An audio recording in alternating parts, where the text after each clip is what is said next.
Nah, satu, alladzina hum fi salatihim khashi'un.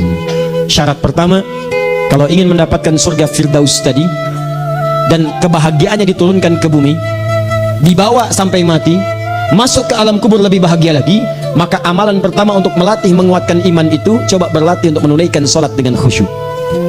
Kalau anda kerjakan benar sholat ini, maka apa yang anda dapatkan? Teman-teman ingat betul, saya mau tanya sebentar. Keabadian yang abadi disebut dengan sa'id. Kalau kita ingin turunkan ke dunia percikannya kita dapatkan, usahanya disebut dengan apa? Masih ingat? Aflah itu kalau didapatkan, kata dasarnya apa tadi?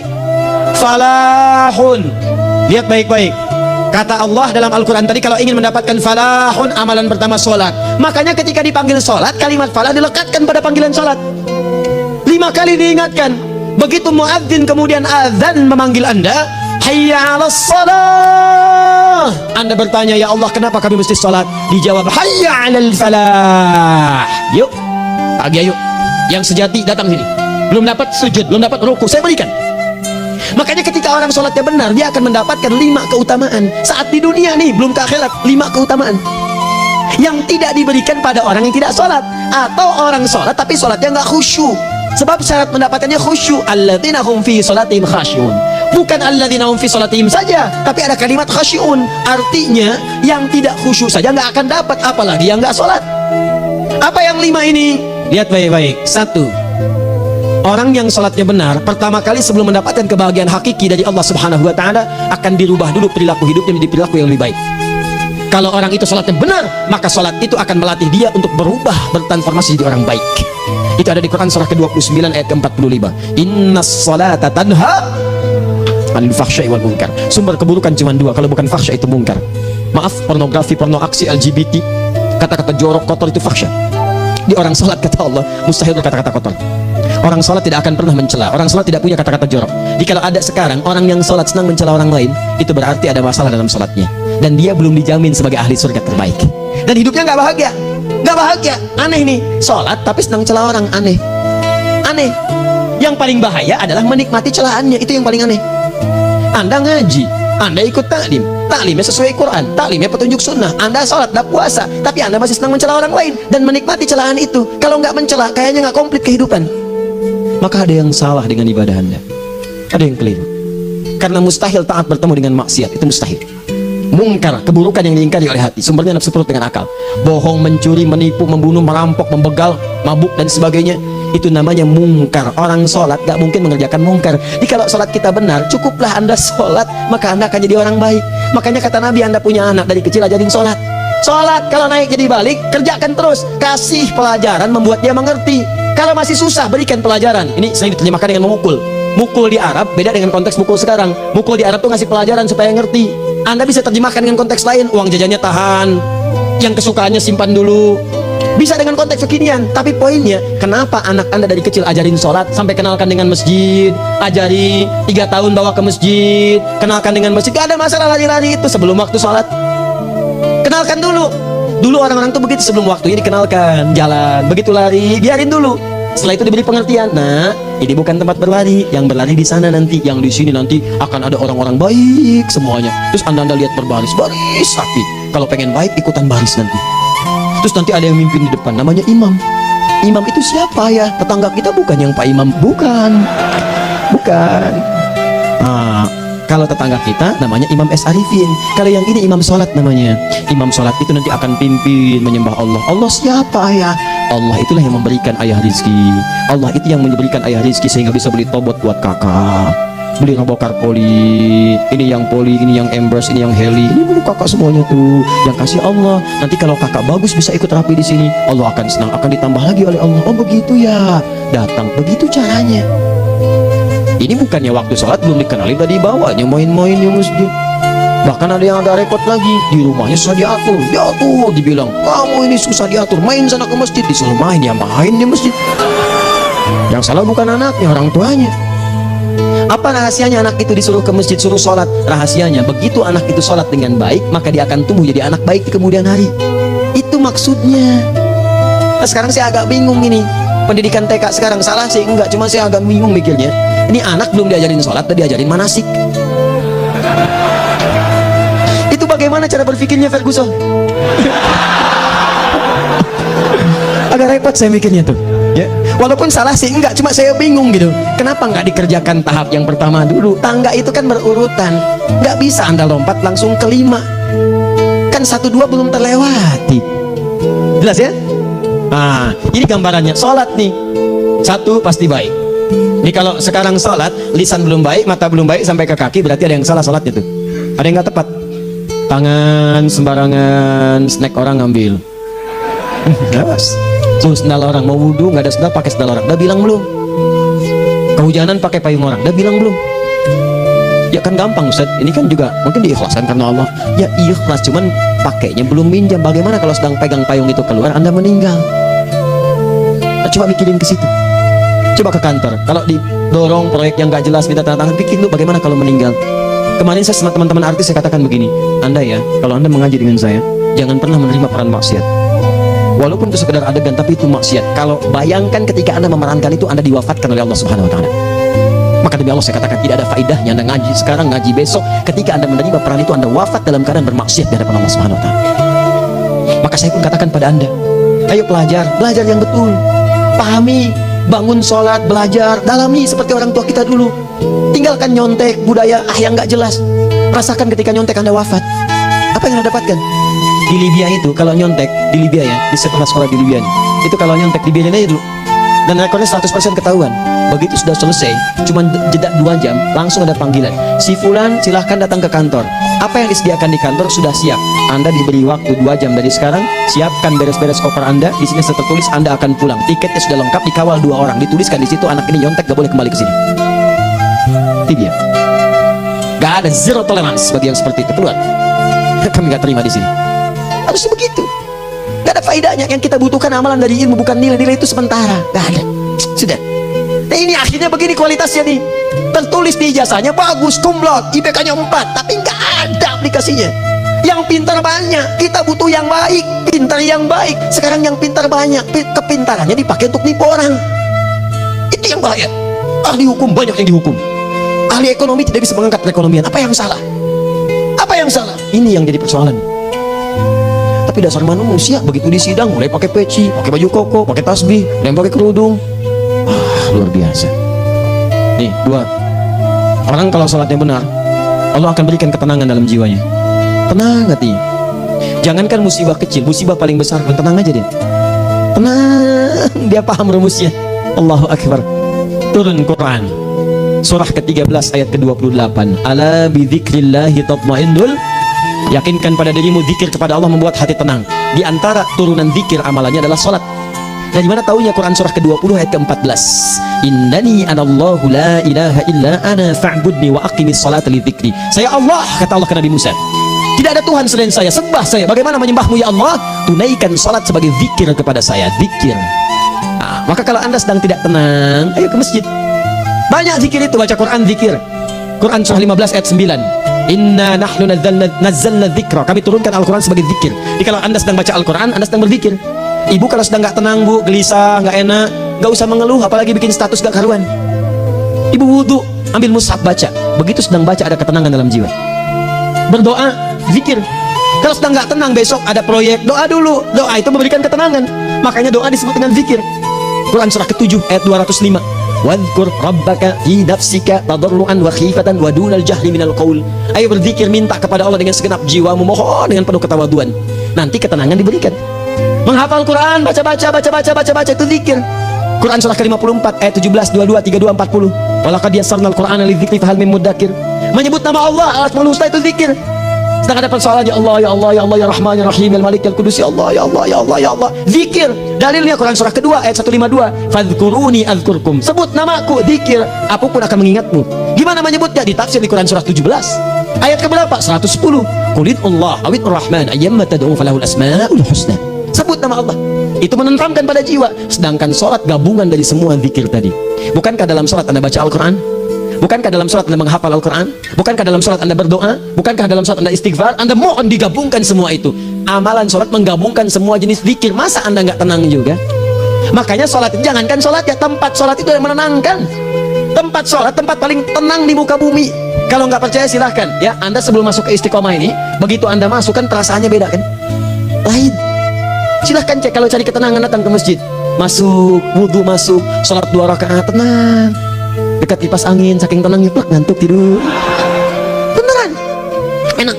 Makanya saat Ramadan kalau orang pengen cari ketenangan, lihat di perusahaan-perusahaan penuh tuh musola pada tidur ya, mengamalkan hadis palsu. Ya, dia musoim ibadah, tidurnya orang puasa ibadah, hadis palsu. Nah, itu teman-teman, itu gambarannya. Tiga orang yang sholatnya khusyuk benar, itu dijamin langsung oleh Allah Subhanahu wa Ta'ala akan dimudahkan semua urusan hidupnya, termasuk rezeki. Ini yang saya katakan. Jadi saya katakan tadi, di akhirat ini, di surga, rezeki tinggal ngambil. Anda kalau benar sholatnya, itu langsung dijanjikan oleh Allah. Rezeki itu nggak perlu Anda banyak pikirkan, ikhtiar sedikit datang, bahkan dari sisi yang tidak Anda duga. Apa dalilnya? Quran surah ke-65 ayat 2 dan 3, ditafsir di Al-Baqarah ayat 2 dan 3. Wa may yattaqillaha yaj'al lahu makhraja. Ada orang yang meningkatkan takwanya kepada Allah, kami mudahkan urusan hidupnya. Setiap persoalannya diberikan jalan keluar, mudah. Solusi. Setiap ada problematika, ada solusi. Wa yarzuqhu min haitsu la yahtasib. Dan kalau dia ingin mendapatkan rezeki, bahkan kami kirimkan dari sisi yang tidak dia duga. Orang lain capek ini datang lagi, tawaran proyek datang lagi. Utsman tuh Masya Allah kayanya banyak, tapi yang paling dirindukan bukan saat mendapatkan peningkatan omsetnya, yaitu saat dia mendapatkan waktu khusus dengan Allah untuk sholat malam hari, sampai-sampainya sempat sholat tahajud sampai khatam Al-Quran. Abdurrahman bin Auf demikian, Tamim Ad-Dari demikian, sholat karena tahu sholat itu meningkatkan rizki. Karena tahu kuncinya ada di situ, Allah yang punya rizki, disebut dengan Razzaq, pemilik rizki. Maka saya harus punya hubungan dekat dengan Allah. Kalau sudah punya hubungan dekat, mau apa aja gampang. Belum minta, udah diperhatikan.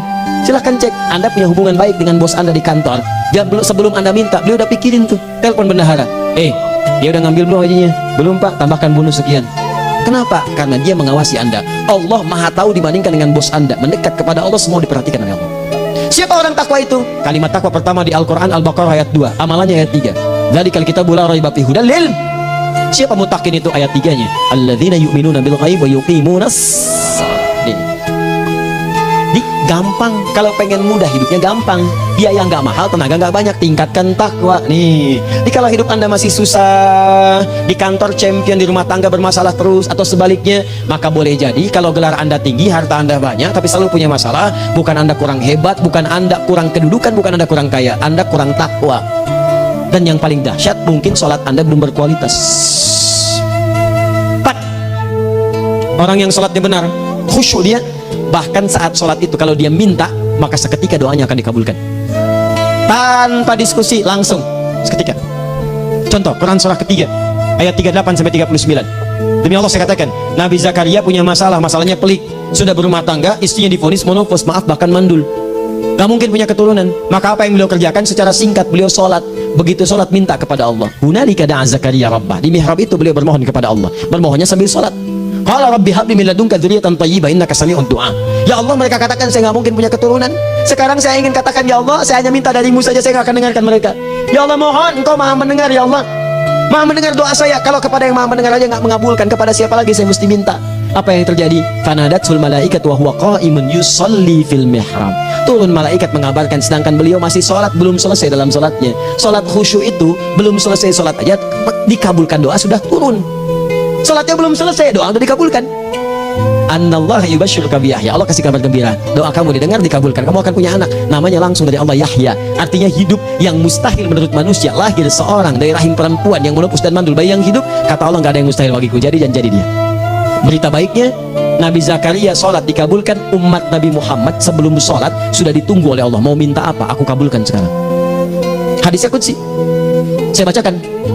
Hadatsana qala Rasulullah sallallahu alaihi wasallam, qala Allah azza wa jalla, qasamtu shalah baini wa baina abdi. Kata Allah, saya bagi dua ya salat antara aku dengan hambaku. Wali abdi ma sa'ala. Kalau hambaku benar salatnya, aku berikan apapun yang dia minta sekarang. Idza qala al-abdu alhamdulillahi rabbil alamin.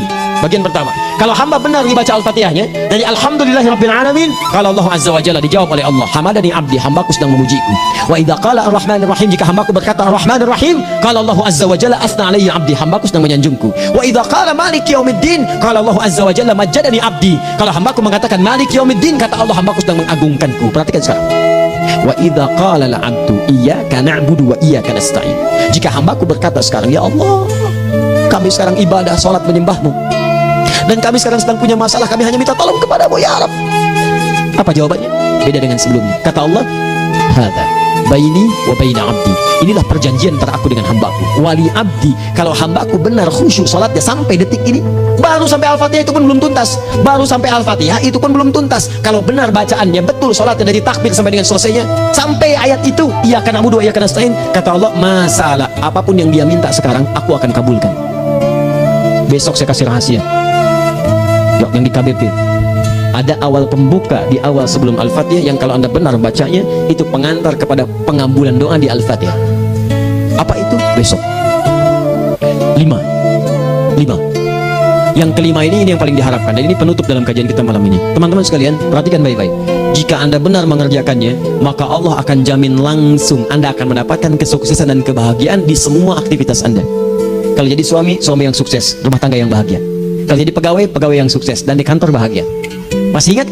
Kesuksesan yang menghadirkan kebahagiaan, konteksnya dunia disebut dengan falah, dipegang disebut dengan aflah. Dikembalikan lagi ke atas, ke surah ke-23 ayat 1 dan 2. Qad aflahal mu'minun. Apa amalannya? Alladzina hum fi salatihim khashi'un. Persoalannya, kalau anda salat belum mendapatkan satu di antara 5 ini, apa masalahnya? Pertama, masalahnya kata Al-Quran boleh jadi yang salat itu belum khusyuk.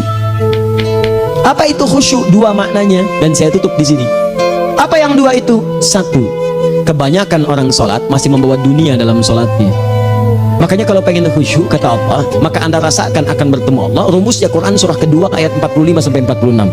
Rasakan secara singkat, mungkin itu sholat terakhir yang anda akan kerjakan dalam kehidupan. Mungkin di sholat itu anda wafat. Kata Allah, alladzina yadhunnuna annahum mulaqu rabbihim. Orang khusyuk itu sudah kelihatan dari sebelum sholat, dia sudah merasa persiapan menghadap Allah. Persiapan ke manusia aja dia sudah siap-siap, mandi dulu, ganti pakaian, pakai parfum, macam-macam dan sebagainya, hanya memenuhi undangan manusia. Allah mengundang anda 5 kali dalam sehari.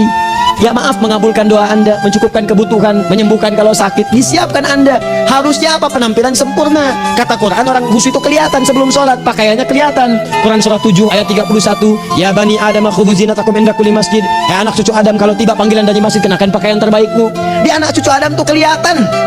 Kalau orang khusyuk begitu azan kelihatan pakaiannya lain, pakaiannya indah. Khudzu zinatakum, kenakan pakaian terbaikmu. Dipakai bertemu Allah, bertemu manusia aja pakaian bagus-bagus. Ini aneh ya, ada orang salah ibadah aja, orang salah ibadah pakaiannya bagus-bagus. Lihat di hari-hari tertentu besok tuh, orang mau ke tempat masing-masing tuh, ada yang pakai jas, pakai dasi, pakai batik, pakai kebaya, anaknya dibawa, dikuncir 2, bawa manisan macam-macam. Mau salah ibadah aja tampilan bagus. Masa antum yang benar ibadahnya nggak bagus? Bedakan pakaian futsal, pakaian sholat ganti dengan yang sholat. Ini gimana pakaian sholat pakai pakaian futsal, depannya gambar Messi, belakang Ronaldo. Repot. Malaikatnya juga bilang kamu salah baju, harusnya Luka Modric. Apa saya? Ayo mau tanya apa? Mourinho dipecat saya tahu, lagi nganggur, sekarang ditawarin Benfica dia nggak terima. Sekarang jadi dia komentator di Bein Sport. Nanti sebentar lagi akan komentar laga Saudi dengan Qatar dan komentar laga Arsenal dengan Inter. Digantikan oleh Solskjaer. Dia super sub dulu. Ya, super sub. Ya, the baby assassin. Ya, pembunuh yang berwajah baby face. Masuknya di akhir-akhir. Gol. Sekarang melatih dia 5 kali kemenangan, belum kalah sama sekali. Saya hafal itu. Tapi masih di urutan ke-6. Tapi jaraknya ke yang keempat itu tinggal 3 poin lagi. Hafal saya. Liverpool tahu cuma 4 poin sekarang bedanya. Kemarin 7 kalah 2-1 sama Manchester City. Walaupun banyak analisis yang menyebutkan mungkin itu diberikan saja gitu kan, karena ada yang lain-lain. Hafal kedua Manchester City, hafal saya. Ayo mau tanya apa lagi? Tottenham Hotspur ke bawahnya, ada Chelsea, ada Arsenal, baru kemudian Manchester United. Liga Italia, wah udah gak kekejar Juventus. Ya, ayo apa lagi? Dan seterusnya lah. Gak ada ujungnya bahas yang begituan. Jelas ya? Maksud saya, Anda tanya itu saya jawab. Tapi tidak menghilangkan ibadah kita yang lain. Dan apa ruginya? Ya tahajud dah. Apa yang bisa dikerjakan besok, lihat besok. Ya kan tahajud kan bisa besok. Ada orang tahajud jam 10 pagi? Gak ada. Lebih baik Anda kerjakan malam tahajud. Yang tidak bisa dilihat malam bisa dilihat besok. Cara berpikirnya bagaimana kalau besok meninggal? Gak kesampaian teman-teman sekalian, gak kesampaian. Nah maka dari itu, Anda kalau mau ada panggilan sholat, siap-siap baju yang bagus. Itu sempurnakan. Anda panggilan orang mandi, panggilan Allah, buka Quran surah 5 ayat 6, sempurnakan wudu. Ya ayyuhalladzina amanu idza qumtum ila shalah faghsilu wujuhakum. Wudu yang baik, berpakaian yang rapi. Kenapa? Karena boleh jadi saat dipanggil Anda wafat saat itu. Maka maka wafatlah Anda dalam keadaan yang suci, dengan keadaan tobat, dengan pakaian terindah pada saat itu. Yang kedua, maaf, orang-orang kurang khusyuk itu saya tutup. Yang kedua itu karena kebanyakan orang sholat tidak paham, tidak mengerti apa yang dibaca dan dilakukan dalam sholatnya. Jujur pada diri sendiri, jawab pada diri Anda. Sampai sekarang Anda sholat, berapa persen bacaan sholat yang Anda pahami? Jangan-jangan selama ini Anda sholat ribuan kali sujud, ribuan kali ruku, nggak ada yang paham yang dibaca. Sekian persen yang paham. Bagaimana sholat Anda bisa khusyuk? Pekerjaan Anda dipahami, urusan akhirat Anda nggak dipahami. Di mana cara berpikirnya? Aku yang bagaimana atau engkau yang harus bagaimana? Ya, coba berubah. Nah, ini baru satu amalan, belum yang lainnya. Ada 5 amalan lagi yang kalau kita bisa turunkan itu, selain sholat yang khusyuk, maka jaminan tadi akan datang. Baru sholat khusyuk aja 5 datang, apalagi ditambah dengan 5 amalan lainnya lagi. Demi Allah saya katakan, dunia kecil sekali, gak ada nilainya. Akhirat aja enak. Nikmat. Saya ketemu Ustaz Arifin beberapa waktu lalu, dan kita doakan semoga Allah berikan kesembuhan, kesehatan. Saya datang, biasa kita adabin berdoa, duduk. Bang istirahat, bang butuh istirahat, umat udah nunggu. Dah gak usah pikir yang lain, karena beliau cerita masjid, cerita zikro, cerita mana ini. Insya Allah ditipin ini, ditipin itu dan seterusnya. Dan yang paling indah adalah, bang kita saling panggil weekend. Nikmat, gak ada yang senikmat ini. Zikir Allah, doa. Nah bayangkan sakit tapi masih nikmat gitu. Nikmat. Iya bang, saya paham. Istirahat dulu. Banyakkan nanti orang jengkuk. Saya pamit dulu ya, supaya bisa istirahat, supaya tenang. Lama kita pegangan tangan, ngobrol, saling mendoakan. Itu nikmat. Dan cara berpikirnya kalau sudah pakai iman, semua nikmat. Ada uang nikmat, nggak ada uang nikmat, sakit nikmat. Karena cara berpikirnya lain. Nanti kita bertemu lagi, saya terangkan pada Anda, dan saya contohkan satu kisah. Bahkan ketika ada orang yang diuji Allah dengan ujian yang sangat luar biasa, yang menurut sementara orang itu ujian sangat luar biasa, menggetarkan jiwanya dan susah untuk bertahan, tapi orang ini nikmat saja menjalaninya. Nikmat. Ada yang di rumah tangga, ada yang di macam-macam. Contohnya banyak. Satu contoh saya berikan di malam ini. Sekali suami istri, wah luar biasa. Istrinya itu cerewetnya Pak, bukan cuma cerewet, ngeselin bagi suaminya. Maaf Bu ya, bukan ibu maksudnya. Jadi semua yang dikerjakan suami salah. Pengen mangga, ayah, kalau kita sekarang dibeli mangga, kenapa mangga yang ini? Saya pengennya mangga yang lain. Belikan mangga, kenapa beli mangga aja? Jeruknya mana? Jeruk, semua. Pokoknya semua yang kerjakan suami salah. Tapi suami tidak pernah mengeluh. Ini kerjakan, itu kerjakan. Satu kali, perhatikan cara memandangnya. Ketika iman sudah masuk ke dalam jiwa, kata temannya, akhi, istri kamu ini begini nyusahin kamu, kenapa kamu gak cari yang lain? Kan gampang, ada syariat, udah pisahin aja, cari yang lain, kamu tenang ibadah. Apa jawabannya? Hei, Allah sudah turunkan surga ke saya lewat dia. Kenapa kamu meminta saya untuk menjauhinya dan meninggalkan surga saya? Ini cara melihat dia. Bukankah ketika ada berbagai keluhan saya sabar? Bukankah sabar mendekatkan saya ke surga? Allah kirimkan tipikal istri seperti ini supaya mendekatkan saya ke surga. Dengan itu kan saya banyak pahala. Saya sabar, pahala banyak. Sudah Allah berikan pahala kepada saya, kamu malah nyuruh saya untuk berpisah dengan pahala itu. Perhatikan cara berpikirnya. Indah. Kalau rumah tangga seperti ini semuanya enak. Suaminya biasa-biasa, istrinya cantik, luar biasa. Begitu berdandan kelihatan, kata suaminya, Masya Allah, wajahnya tak berpaling, mata tak berkedip. Kata istrinya, ya zawji madabik, sayang kamu kenapa? Wallahi syakiran lillah bihadari, demi Allah aku bersyukur mendapatkan istri secantik kamu. Kata istrinya, nahnu fil jannah zawji, kita berdua di surga. Kata suaminya, kok bisa begitu jawabanmu? Iya, kamu bersyukur dengan keadaanku, aku bersabar dengan keadaanmu. Catat. Bukankah orang syukur dan sabar di surga? Tuh lihat, canda-canda orang-orang soleh itu begitu. Nikmat, ketawa walaupun nyelekit di hati. Cuman bawaannya enak gitu. Nah, nanti itu ada tuh, nanti saya turunin tuh. Yang di rumah tangga, yang ini, yang itu nanti. Kapan? Pertemuan berikutnya. Ya, jadi kita cukupkan dulu di malam ini apa yang kita pelajari, supaya nanti nggak terlampau banyak kita dapat materi. Cuma sayang sedikit mengamalkan. Saya sudah tuangkan di sini. Banyak saya tuliskan, termasuk di keluarga, di macam-macam. Ini saya tulis, tapi silahkan Anda baca. Kalau ada manfaat silahkan dapatkan. Kalau ada yang kurang silahkan sampaikan untuk dikoreksi. Semoga Allah muliakan kita semua insya Allah. Sekali lagi, perbaiki hidup, jangan banyak mainnya. Dan sudah, jangan banyak membuang dengan yang sia-sia apapun yang dihadapi. Sekali lagi, tolong jaga kondusivitas, bantu negara kita, ketertiban, keamanan. Kalau saya menyampaikan sesuatu ada singgungan dengan yang kekinian, itu maksudnya koreksi, masukan-masukan supaya diperbaiki. Tapi tetap dalam urusan pemilihan kita punya pilihan masing-masing yang tidak boleh dipaksakan. Jelas ya? Baik, jadi ya saya sampaikan sekali lagi. Pertama, pilih mana? Anda dipaksa harus ikut, atau yang kedua, kita bebas memilih sesuai Nah, sudah ya. Jadi kita akhiri, subhanakallahumma bihamdika asyhadu an la ilaha illa anta astaghfiruka wa atubu ilaik.